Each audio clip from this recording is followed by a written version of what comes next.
அஸ்ஸலாமு அலைக்கும் மக்களே.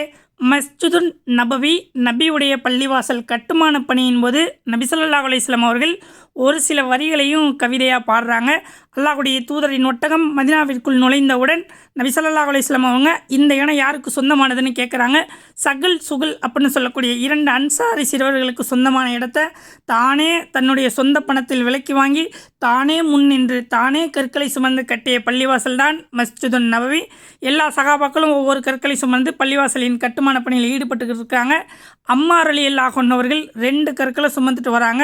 நபி ஸல்லல்லாஹு அலைஹி வஸல்லம் அவர்கள் அவர்களின் தலையை தடவி கொடுத்து சகாபாக்களை உற்சாகப்படுத்த ஒரு சில கவிதையை பாடுகிறார்கள். அல்லாஹும்ம லா கைர இல்லா கைர ஆகிரா, எல்லா நன்மை என்பது மறுமை நன்மையை தவிர வேறு இல்லை.